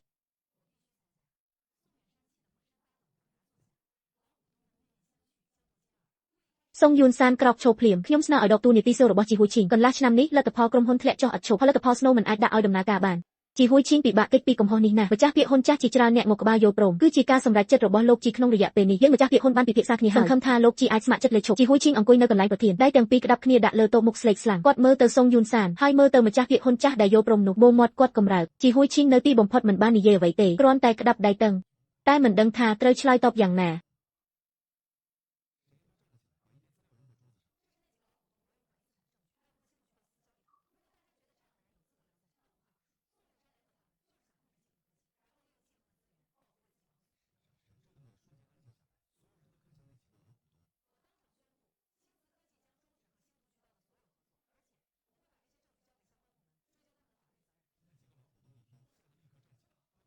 សុងយួនសានកាត់ផ្តាច់ទំនាក់ទំនងហើយស្ម័គ្រចិត្តដាក់លិខិតលាឈប់សុងយួនសានមើលឃើញទស្សនវិជ្ជាដែលគេបោះបង់ចោលខឹងខ្លាំងរហូតដល់ស្ដោះឈាមចេញចាំមើលសុងយួនត្រូវគេដឹកចេញពីបន្ទប់ប្រជុំក្រោយពីកិច្ចប្រជុំក្រុមប្រឹក្សាភិបាលបញ្ចប់ជីហួយឈីងមើលចិនយ៉ាងជើដោយក្តីដឹងគុណបើគ្មានអ្នកទេថ្ងៃនេះខ្ញុំពិតជាត្រូវគេបណ្ដេញចេញពីតំណែងខ្ញុំមិនមែនជួយអ្នកទេខ្ញុំជួយនីនបើជីហេងធ្លាក់ទៅដៃសុងយួនសានគាត់ប្រកាសជារកវិធីសងសឹកខ្ញុំមិនអាចឲ្យនីនរងគ្រោះថ្នាក់ទៀតទេជីហួយឈីងឈរក្បែរតុប្រជុំអន់ក្បាលទៅជាត្រូវគេដកយកភាពមើងម៉ាត់ទាំងអស់ចេញខ្ញុំយល់ហើយនឹងសងសំណងដល់នីនឲ្យបានល្អចិនយ៉ាងជើមើលគាត់មួយផ្លែតមិនបាននិយាយអ្វីបន្ថែមទៀតទេតែក្នុងរុញទ្វារបន្ទប់ប្រជុំចេញទៅពន្លឺថ្ងៃចាំងតាមបង្អួចដេកធ្លាក់លើចិនយ៉ាងជើគាត់ឈរក្បែរបង្អួចទទួលអារម្មណ៍ភាពកក់ក្ដៅនោះរាងកាយទាំងមូលបានសម្រាកទាំងស្រុងគាត់ដកដង្ហើមស្រាលជ្រុងមាត់ញឹមបន្តិចខ្ញុំដឹងថាចាប់ពីថ្ងៃនេះទៅគ្មាននរណាអាចគំរាមកំហែងខ្ញុំនឹងនីនទៀតទេតាំងតូចគោះទ្វារចូលមកកាន់ឯកសារមួយស្នាមទឹកមុខគាត់ស្មុគស្មាញលោកចិនមានដំណឹងពីខាងផ្ទះហើយចិនយ៉ាងជើស្កេនមើលមួយផ្លែតដោយស្ងប់ស៊ីនធូឆាណែបានដាក់ពាក្យសុំខ្សែធនឡើងវិញដោយសារប្រតិបត្តិការមិនល្អសុងយួនសានក៏ត្រូវបានចោទប្រកាន់ពីបទប្រកួតប្រជែងមិនត្រឹមត្រូវនិងរំលោភប្រាក់ត្រូវអាជ្ញាធរពាក់ព័ន្ធនាំខ្លួនទៅស៊ើបសួរហើយនាងសុងជីរ៉ែនកំពុងធ្វើនីតិវិធីលេងលេះជាមួយលោកជីរាប់ពាន់លានមួយថ្ងៃកូនមិនបានរក្សាទុកទេហើយនាងក៏ឈឺធ្ងន់ត្រូវចាក់ចេញជីមិនបានដេញតាមការទទួលខុសត្រូវរបស់នាងទៀតទេគ្រាន់តែឲ្យលុយសំណងមួយចំនួនឲ្យនាងចាក់ចេញពីក្រុងជើងឆេងចិនយ៉ាងជើឈរក្បែរបង្អួចមើលទៅជើងមេឃទីក្រុងខាងក្រៅពន្លឺថ្ងៃធ្លាក់លើមុខដ៏ស្ងប់ស្ងាត់របស់គាត់ពីដំណឹងនេះក្នុងចិត្តខ្ញុំគ្មានរលអ្វីទេទោះបីនាងមិនបានធ្វើបាបនីនដោយផ្ទាល់តែភាពអាត្មានិយមនឹងការធ្វើប្រហែសរបស់នាងធ្វើឲ្យនាងរងរបួសដែលមិនអាចជួសជុលបានលទ្ធផលនេះសម្រាប់នាងប្រហែលជាការដាក់ទោសមួយដែរគាត់បែរខ្នងដើរត្រឡប់ទៅតុភ្នែកធ្លាក់លើឯកសារសហការមួយនៅលើតុពួកគេបានបាត់បង់ការគ្រប់គ្រងលើច្រកចរាចរណ៍និងឧបករណ៍ដាក់ពាណិជ្ជកម្មនៅក្រៅប្រទេសខ្លាយជាដៃគូអនុវត្តមួយនៅក្នុងខ្សែសង្វាក់បរិស្ថានរបស់យើងតំណែងអ្នកដឹកនាំរបស់ជីនៅក្រុងជើងឆេងបានបាត់បង់ជារៀងរហូតពព្រិចភ្នែកក៏ដល់ខែកញ្ញានីនដល់អាយុចូលរៀនម្ដាយចិនយ៉ាងជើបោះបង់ការងារទាំងអស់ដោយចេតនានាំនាងទៅសាលាដោយខ្លួនឯងចិនយ៉ាងជើអបនីនឈរនៅមាត់ទ្វារសាលានីនអបគាត់យ៉ាងណែនមិនព្រមចុះ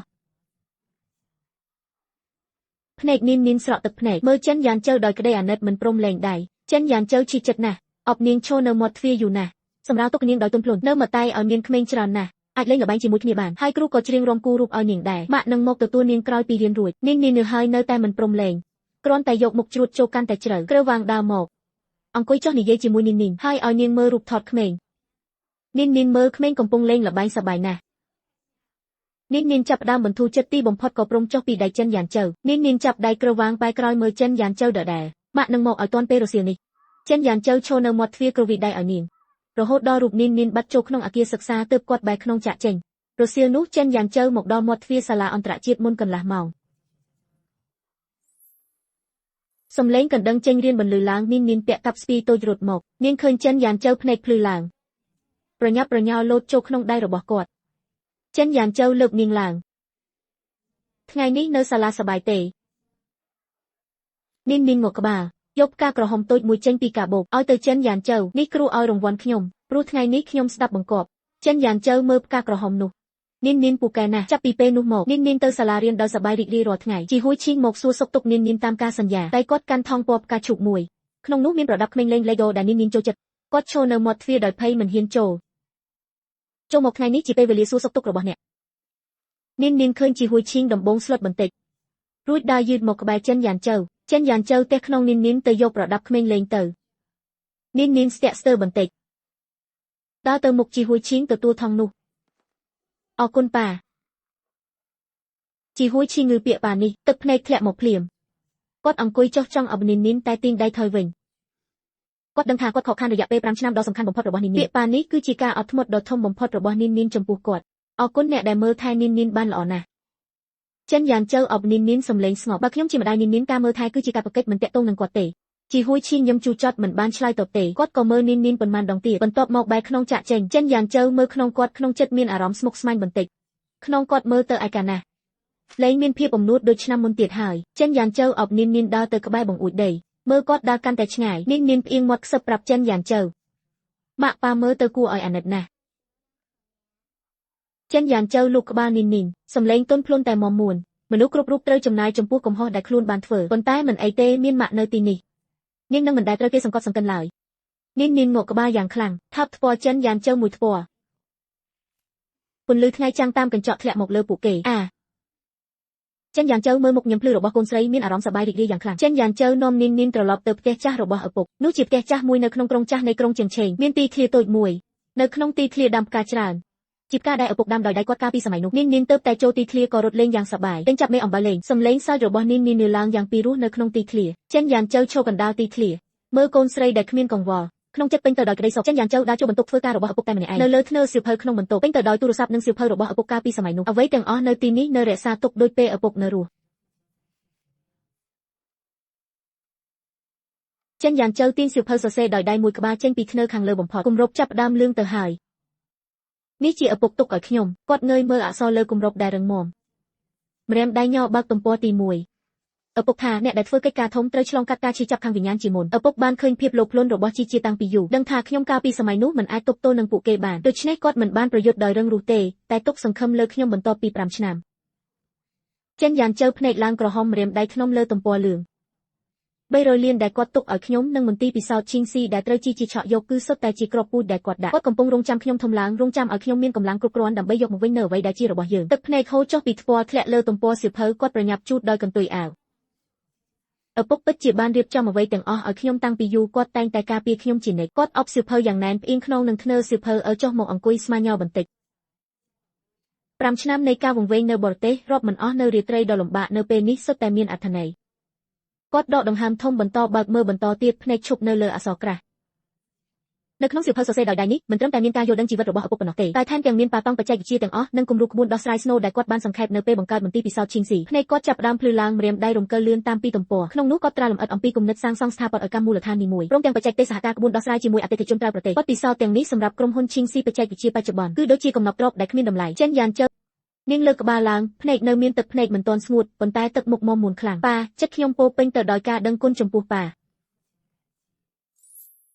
Shen Yang Hao និងសៀវភៅសរសេរដោយដៃរបស់ព្រះសង្ឃទឹកមុខមមួនខ្ញុំប្រកាសជានឹងប្រើប្រាស់បទពិសោធន៍ទាំងនេះឲ្យបានល្អធ្វើឲ្យ Kenya Technology រីកចម្រើនធំទូលាយមិនធ្វើឲ្យខូចការរំពឹងទុករបស់ប៉ាមានសំឡេងស្រែកហៅរបស់នាងញញចេញពីទីធ្លាតូចបាក់មកលឿន Shen Yang Hao ជូតទឹកភ្នែកដាក់សៀវភៅសរសេរដោយដៃចូលក្នុងកាបូបដោយប្រុងប្រយ័ត្នរុញទ្វារបន្ទប់សរសេរសៀវភៅនាងញញកំពុងកាន់ផ្កាតូចមួយរត់មករវាទឹកមុខរំភើបបាក់នេះជាផ្កាស្អាតជាងគេដែលរីកក្នុងទីធ្លានាងញញហុចផ្កា Shen Yang Hao Shen Yang Hao ទទួលផ្កាអង្គុយចុះលើកនាងញញឡើងថាបលើថ្ពាល់របស់នាងមួយថើបនាងញញចង់នៅទីនេះមួយសន្ទុះទៀតទេនាងញញមកក្បាល Shen Yang Hao យកកៅអីពីរនិងនាងញញអង្គុយជាមួយគ្នាក្នុងទីធ្លាតូចមើលផ្កាពន្លឺថ្ងៃរះចម្លើអ្នកទាំងពីរទីធ្លាស្ងាត់ឈឹងមានតែសំឡេងខ្យល់បក់តាមស្លឹកឈើប៉ុណ្ណោះកាលម៉ាក់នៅតូចតែងតែនៅជាមួយតាក្នុងទីធ្លានេះតាស្រឡាញ់ម៉ាក់ខ្លាំងតែងតែនាំម៉ាក់ទៅរើសផ្លែឈើនិទានរឿងឲ្យម៉ាក់ស្ដាប់នាងញញស្ដាប់ដោយយកចិត្តទុកដាក់ភ្នែកមិនព្រិចសំបីតែមួយដងសម្លឹងមើល Shen Yang Hao ម៉ាក់តាទៅណាហើយខ្ញុំចង់ជួបតា Shen Yang Hao ចង្អុលទៅព្រះអាទិត្យនៅលើមេឃអង្គុយចុះហើយចាប់ស្មារបស់នាងញញមើលតាខ្លាចជាព្រះអាទិត្យហើយតែងតែនៅលើមេឃមើលយើងនាងញញមកក្បាលងើយមើលទៅព្រះអាទិត្យមុខតូចញញឹមយ៉ាងផ្អែមល្ហែមដូច្នេះតាអាចឃើញនាងញញរាល់ថ្ងៃម្ដាយនិងកូនស្រីនៅក្នុងទីធ្លាតូចអស់មួយថ្ងៃពេញរហូតដល់ថ្ងៃលិចមេឃចាប់ផ្ដើមងឹត Shen Yang Hao ចាប់ដៃនាងញញមើលទីធ្លានៃផ្ទះចាស់ជាលើកចុងក្រោយហើយបែរខ្នងចេញទៅនិយាយលាតាលាហើយតាអង្គុយលើរថយន្តត្រឡប់ទៅផ្ទះនាងញញផ្អែកលើទ្រូង Shen Yang Hao ហើយដេកលក់ Shen Yang Hao សម្លឹងមើលមុខតូចរបស់កូនស្រីដែលកំពុងដេកលក់រន្ធភ្នែកឡើងក្រហមបន្តិចក្នុងចិត្តស្វាដោយស្ងាត់ខ្ញុំប្រកាសជានឹងការពារនាងឲ្យបានល្អធ្វើឲ្យនាងមានសុភមង្គលនិងសប្បាយជានិច្ចខ្ញុំក៏នឹងបន្តដំណើររបស់ប៉ាដែរធ្វើឲ្យបច្ចេកវិទ្យារបស់ Sehing Mountain Laboratory កាន់តែល្អឡើងបន្ទាប់ពីត្រឡប់ពីផ្ទះចាស់របស់ប៉ាមក Shen Yang Hao ចូលទៅប្រកបការងារភ្លាមក្នុងការងាររៀបចំឡើងវិញនៃ Kingsey Laboratory ខ្ញុំចង់យកអ្វីគ្រប់យ៉ាងដែលត្រូវបានយាយឆក់យកទៅកាលពីឆ្នាំមុនមកវិញយកមកវិញដោយសុចរិតបន្ទាប់ពីដំណឹងផ្សាយចេញទៅរង្វង់ធុរកិច្ចនៅទីក្រុងយៀងឆេងនិយាយគ្នាច្រើន Chiao Tang កាន់ tablet ដើរចូលមកទឹកមុខធ្ងន់ធ្ងរលោក Shen នៅខាងក្រៅមានសម្លេងជាច្រើនដែលមិនទុកចិត្តយើងនិយាយថា Kingsey Laboratory ត្រូវបានយាយទាញយកអស់តាំងពីយូរហើយឥឡូវរៀបចំឡើងវិញមិនអាចស្ដារសមត្ថភាពបច្ចេកវិទ្យាដើមឡើងវិញបានទេតើមានអ្វីទៀតហើយក៏មានដៃគូប្រកួតប្រជែងរបស់យាយចាំមើលរឿងកំ pl ែងរបស់យើង Shen Yang Hao មិនត្រូវបានឥទ្ធិពលដោយសម្លេងទាំងនេះទេងើយមើល Chiao Tang ភ្នែកមុំមួនមិនបាច់ខ្វល់ពីអ្វីដែលគេនិយាយទេជូនដំណឹងដល់ក្រុមបច្ចេកទេស Snow ឲ្យធ្វើការបន្ថែមយប់នេះខ្ញុំនឹងដឹកនាំផ្ទាល់ក្នុងការរៀបចំផែនការរៀបចំកណ្ដាលអាធ្រាត្របន្ទប់ប្រជុំមានពន្លឺភ្លឺខ្លាំង Shen Yang Hao បើកទូរស័ព្ទដៃដែលប៉ាទុកទឹកនាំក្រុមសិក្សារាល់យប់នេះជាតវិជ្ជាមូលដ្ឋាននៃស្ថាបត្យកម្មក្បួនដោះស្រាយដែលបានរចនាកាលពីឆ្នាំមុនយើងធ្វើតាមវិធីសាស្ត្រក្នុងទូរស័ព្ទដៃរចនាឡើងវិញនៅចំណុចប្រទាក់ក្បួនដោះស្រាយនៅក្រៅប្រទេសរបស់ Kingsey Laboratory និងបណ្ដាញចែកចាយចរាចរណ៍បានបង្កើតទំនាក់ទំនងសហប្រតិបត្តិការឡើងវិញជាមួយពួកគេអតិថិជនចាស់ទាំងនោះបានឮថាខ្ញុំចង់រៀបចំ Kingsey Laboratory ឡើងវិញសុទ្ធតែបង្ហាញថាចង់គាំទ្រខ្ញុំ Chiao Tang ឈោមួយឡែកស្ដាប់ដោយទឹកមុខយកចិត្តទុកដាក់ដំណើរការរៀបចំឡើងវិញមិនសូវជាលូនទេជួបបញ្ហាជាច្រើនមានម្ដងកិច្ចសហប្រតិបត្តិការរបស់យើងជាមួយអតិថិជនធំមួយនៅក្រៅប្រទេសស្ទើរតែត្រូវដៃគូប្រកួតប្រជែងឆក់យកភាគីម្ខាងផ្ដល់តម្លៃទាបជាងយើងច្រើនចង់ឆក់យកអតិថិជននេះមនុស្សក្នុងក្រុមសុទ្ធតែបារម្ភខ្លាំងយើងក៏បន្ថយតម្លៃផងបើមិនដូច្នេះទេនឹងខាតធំប៉ុន្តែខ្ញុំមិនយល់ព្រមទេខ្ញុំប្រាប់ពួកគេ Kingsey Technology មិនពឹងផ្អែកលើតម្លៃទាបទេប៉ុន្តែអាស្រ័យលើគុណភាពបច្ចេកវិទ្យានិងកេរ្តិ៍ឈ្មោះChiao Tang ងក់ក្បាលបន្តិចភ្នែកបង្ហាញការកោតសរសើរខ្ញុំហោះហើរទៅក្រៅប្រទេសដោយផ្ទាល់ទៅជួបអតិថិជននោះខ្ញុំបង្ហាញរបាយការណ៍ប៉ាតង់បច្ចេកវិទ្យារបស់យើងឲ្យអតិថិជនមើលហើយក៏មានកំណត់ត្រាកិច្ចសហប្រតិបត្តិការរបស់ប៉ាខ្ញុំជាមួយពួកគេកាលពីឆ្នាំមុនចំពោះពួកគេ Kingsey Technology នឹងផ្ដល់សេវាកម្មដ៏ល្អបំផុតនិងមិនធ្វើឲ្យពួកគេខកចិត្តឡើយ Shen Yang Hao ញឹមបន្តិចបន្តួចអតិថិជនត្រូវបានការស្មោះត្រង់របស់ខ្ញុំពីបំផុតបានជឿរើសសហការជាមួយយើងបន្ទាប់ពីហេតុការណ៍នេះមនុស្សក្នុងក្រុមកាន់តែជឿជាក់លើខ្ញុំ Shen Yang Hao ក្រោកឈរឡើងដើរទៅមាត់បង្អួចសម្លេងពេញដោយការពេញចិត្តនិងជំនឿចុះគ្នារួមកម្លាំងគ្នាជំនះឧបសគ្គមួយបន្ទាប់ពីមួយទីបំផុតបន្ទាប់ពីកន្លះឆ្នាំ Kingsey Laboratory ត្រូវបានប្រកាសបង្កើតជាផ្លូវការឡើងវិញសញ្ញាថ្មីរបស់ Kingsey Technology ត្រូវបានបើកយឺតក្រោមពន្លឺថ្ងៃក្រណាត់ពណ៌ក្រហមធ្លាក់ចុះបង្ហាញអក្សរធំទាំង4 Kingsey Technology នៅក្រោមអគារមានមនុស្សក្នុងពិភពធុរកិច្ចព័ទ្ធជុំវិញឈរនៅជួរមុខ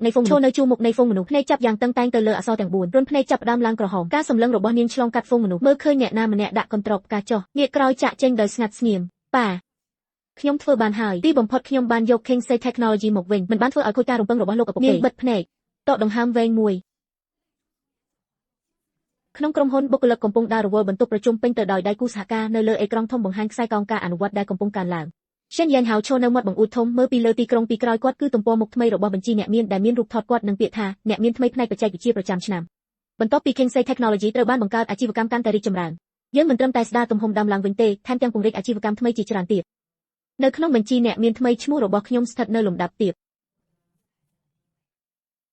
នាងងាកទៅតុការងារយកផែនការគម្រោងថ្មីមួយមកបើកមើលដោយយកចិត្តទុកដាក់ប៉ុន្តែខ្ញុំមិនមានមោទនភាពឬស្កប់ស្កល់ឡើយខ្ញុំដឹងថានេះគ្រាន់តែជាការចាប់ផ្ដើមប៉ុណ្ណោះផ្លូវនាពេលអនាគតនៅឆ្ងាយទៀតខ្ញុំត្រូវខិតខំបន្តពន្លឺកក់ក្ដៅពេលប្រឡប់សាយភាយចូលក្នុងបន្ទប់ទទួលភ្ញៀវ Shen Yang Hao រុញទ្វារចូលនាងកំពុងអង្គុយលើកម្រាលព្រំលេងឈើប្រដាប់ស្ថាបនាពេលឮសំឡេងទ្វារងើយមើលភ្លាមទឹកមុខញឹមយ៉ាងធំលាបដៃទាំងពីររត់មករកនាង រាល់ថ្ងៃពេលត្រឡប់មកផ្ទះវិញឃើញមុខញឹមរបស់នាងញៀនខ្ញុំមានអារម្មណ៍ថាការនឿយហត់ទាំងអស់បានសមនឹងវានាងអង្គុយចុះអបនាងញៀនយ៉ាងណែនក្នុងដៃបិទភ្នែកយកមុខប្រក់ចូលសក់ទន់របស់កូនស្រីនាងជាកម្លាំងជំរុញរបស់ខ្ញុំជាមនុស្សសំខាន់បំផុតក្នុងជីវិតរបស់ខ្ញុំដរាបណាមាននាងនៅទីនេះខ្ញុំមិនខ្លាចអ្វីទាំងអស់នាងញៀនឪពុករបស់នាងហើយសើចខ្លាំងពន្លឺទីក្រុងនៅខាងក្រៅបង្អួចចាប់ផ្ដើមភ្លឺឡើងបន្តិចម្ដងសំឡេងសើចរបស់ម្ដាយនិងកូនស្រីបន្លឺឡើងក្នុងបន្ទប់ទទួលភ្ញៀវក្នុងបន្ទប់អ្នកជំងឺស្ងាត់ឈឹងពន្លឺថ្ងៃហូរតាមរន្ធវាំងនឹងធ្លាក់មកលើឥដ្ឋស្ត្រីចាស់ជេរផ្អែកលើគ្រែអ្នកជំងឺភ្នែកសម្លឹងទៅក្រៅបង្អួចក្បែរខ្លួនគ្មានអ្នកណាម្នាក់ទេមួយឆ្នាំក្រោយមកស្ត្រីចាស់យាយនៅមន្ទីរពេទ្យសោកសៅមិនយូរប៉ុន្មានក៏ស្លាប់បាត់ទៅមុនពេលនាងស្លាប់គ្មានអ្នកណានៅក្បែរទេឯកោណាស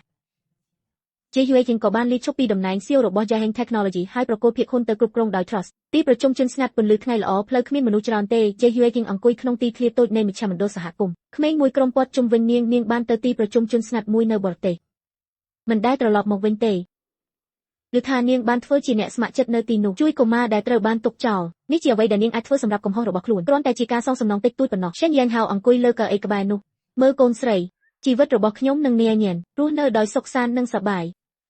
រាល់ចុងសប្តាហ៍ខ្ញុំតែងតែបដិសេធការងារទាំងអស់ទៅលេងជាមួយនាងម៉ាក់រត់មុខឈិនយ៉ាងហៅដើរតាមយ៉ាងលឿនខ្យល់លើភ្នំបក់បោកសក់អ្នកទាំងពីរយើងទៅសួនច្បារចិញ្ចឹមព្រាបទៅឡើងភ្នំនៅជីក្រុងទៅគូររូបនៅទីធ្លាផ្ទះចាស់នាងញ៉ាំអង្គុយក្នុងទីធ្លាតូចគូររូបដោយយកចិត្តទុកដាក់ឈិនយ៉ាងហៅកាន់ទឹកផ្លែឈើពីកែវដើរមកអង្គុយក្បែរនាងបុគ្គលិកលក្ខណៈរបស់នាងញ៉ាំកាន់តែរីករាយនៅសាលារៀនមានមិត្តល្អច្រើននាងញ៉ាំកំពុងជួយមិត្តរួមថ្នាក់ពន្យល់លំហាត់ក្មេងពីរបីនាក់នៅជុំវិញគាត់បរិយាកាសល្អគាត់រៀនពូកែណាស់ហើយចូលចិត្តជួយអ្នកដទៃខ្លាំងធ្វើបាបគាត់តែងតែឈរចេញមុខគេជួយដំបូងកុំធ្វើបាបគាត់បើមានសមត្ថភាពមករកខ្ញុំមានម្ដងក្នុងថ្នាក់មានសិស្សថ្មីម្នាក់ក្មេងប្រុសតូចដែលខ្មាស់អៀនខ្លាំងក្មេងប្រុសនោះតែងតែត្រូវគេឆក់យករបស់លេងលាក់ខ្លួនក្នុងបន្ទប់ទឹកយំនាងញ៉ាំយកប្រអប់ខ្មៅដៃរបស់ខ្លួនដាក់ចូលដៃរបស់ក្មេងប្រុសកំពុងយំបន្ទាប់មកបែរខ្នងលាតដៃទាំងពីរឈរការពារនៅមុខគាត់សម្លឹងយ៉ាងខ្លាំងទៅកាន់ក្មេងប៉ុន្មានអ្នកនៅពីមុខមិនអនុញ្ញាតឲ្យធ្វើបាបគាត់ទេនាងញ៉ាំផ្អៀងលើតោះសេកាន់ខ្មៅដៃមួយសរសេរយ៉ាងយកចិត្តទុកដាក់ក្នុងសៀវភៅកត់ចំណាំខ្ញុំចង់ការពារក្មេងទាំងអស់ដែលខ្លាចចង្រិតឈិនយ៉ាងហៅឈរនៅក្រៅទ្វារមើលតាមរន្ធទ្វារឃើញទិដ្ឋភាពនេះរន្ធភ្នែកក្តៅលើកដៃជូតជ្រុងភ្នែកស្រាលក្មេងដែលធ្លាប់ជិះចាប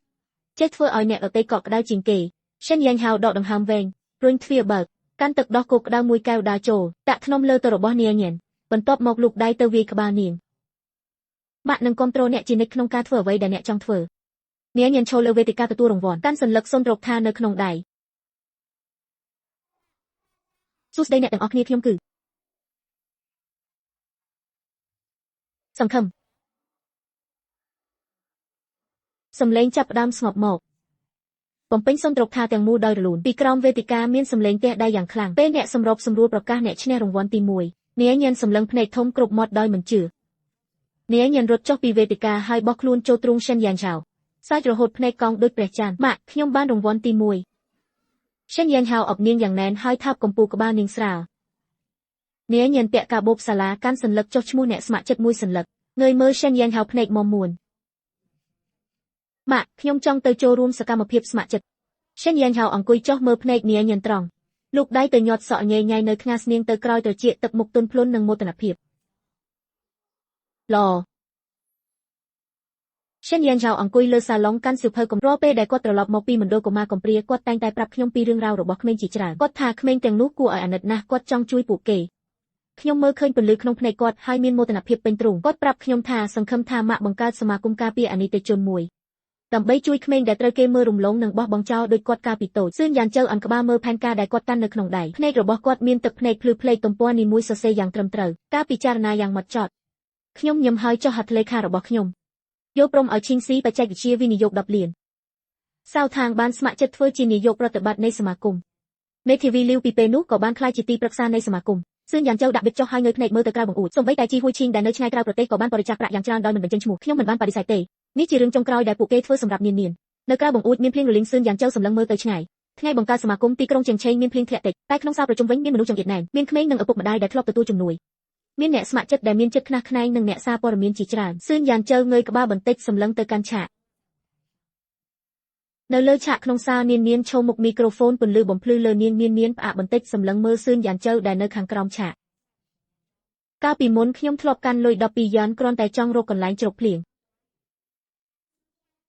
ថ្ងៃនេះខ្ញុំចង់ក្លាយជាពន្លឺរបស់អ្នកដទៃ